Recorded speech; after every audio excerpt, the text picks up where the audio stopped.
इन्होंने आजादी के बाद लगातार उसी प्रकार की राजनीति को प्रेरित और प्रोत्साहित किया, उसको लेकर के आगे बढ़ते रहे। ये लगातार बांटो राज करो की उस राजनीति के तहत ये लोग देश के अंदर कार्य करते रहे। अंग्रेजों से सत्ता इन्होंने उस समय प्राप्त की कि आध्यात्मिक जगत में पाकिस्तान कोई वास्तविकता नहीं है, या तो उसका भारत में विलय होगा या पाकिस्तान इतिहास से समाप्त होगा, हमेशा के लिए समाप्त होगा।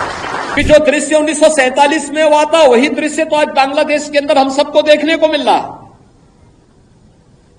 1.5 करोड़ हिंदू किस तरीके से बांग्लादेश के अंदर आज चिल्ला चिल्ला करके अपने आप को, अपनी अस्मिता को बचाने के लिए गुहार लगा रहे हैं, और दुनिया के मुंह सिले हुए कथित सेकुलरिस्ट भारत के अंदर भी इनके मुंह सिले में एक भी शब्द इनका नहीं निकल रहा है,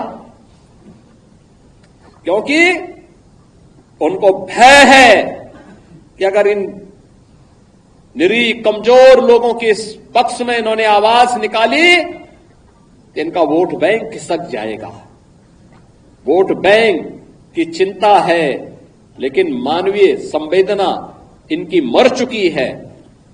मानवता के रक्षा के लिए इनके मुंह से एक भी शब्द नहीं निकलने वाला है, नहीं निकलेगा, क्योंकि इन्होंने आजादी के बाद लगातार उसी प्रकार की राजनीति को प्रेरित और प्रोत्साहित किया, उसको लेकर के आगे बढ़ते रहे। ये लगातार बांटो राज करो की उस राजनीति के तहत ये लोग देश के अंदर कार्य करते रहे। अंग्रेजों से सत्ता इन्होंने उस समय प्राप्त की। ये वास्तव में भारत की सत्ता का नेतृत्व नहीं कर रहे थे, बल्कि अंग्रेजों के ही, ब्रिटिशर के ही मानस पुत्रों के रूप में इन्होंने भारत की सत्ता को उस रूप में संचालन करना शुरू किया जैसे ब्रिटिशर इस देश के अंदर कर रहे थे।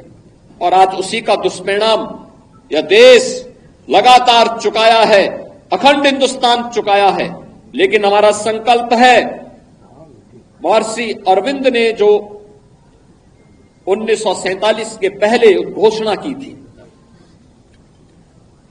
आजादी की त्रास, देश की विभाजन की त्रासदी आजादी के मिलने के बाद अक्सर उन्होंने इस बारे में अपनी चिंता व्यक्त भी की, और उन्होंने इस बात को कहा था कि आध्यात्मिक जगत में पाकिस्तान कोई वास्तविकता नहीं है,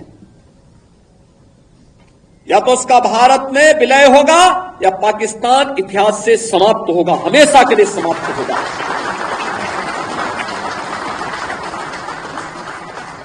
क्योंकि आध्यात्मिक जगत में जब जिसका कोई वास्तविक अस्तित्व नहीं है उसको नष्ट ही होना है,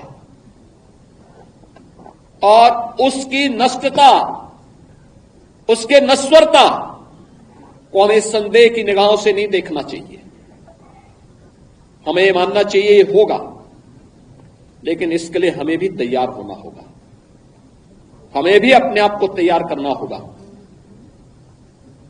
हमें अपनी उन गलतियों का परिमार्जन करना पड़ेगा जिन गलतियों के कारण विदेशी आक्रांताओं को भारत के अंदर घुसने, भारत के पवित्र तीर्थ स्थलों को अपवित्र करने, भारत की परंपरा और संस्कृति को नष्ट करने का एक अवसर जिन्हें प्राप्त हुआ था, उस प्रकार की गलतियों को, वह विभाजन की जो त्रासदी तक हमें पहुंचाया है, वह जातीय विभाजन के रूप में, क्षेत्रीय विभाजन के रूप में, भाषाई विभाजन के रूप में, इन सभी से उभर करके हम सबको राष्ट्र प्रथम के भाव के साथ मिलकर के कार्य करना होगा। भारत की आजादी इस बात के लिए हम सब का आह्वान कर रही है।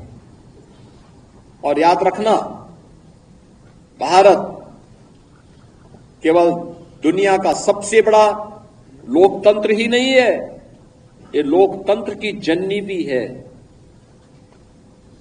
जितनी स्वतंत्रता भारत ने अपने नागरिकों को दी है, दुनिया के अंदर इस प्रकार की स्वतंत्रता किसी भी अन्य देश में अपने नागरिकों को नहीं प्राप्त हो पाई है। हम सबको अपने संविधान पर गौरव की अनुभूति करनी चाहिए। भारत के संविधान निर्माताओं के प्रति अपार श्रद्धा और सम्मान का भाव व्यक्त करना चाहिए।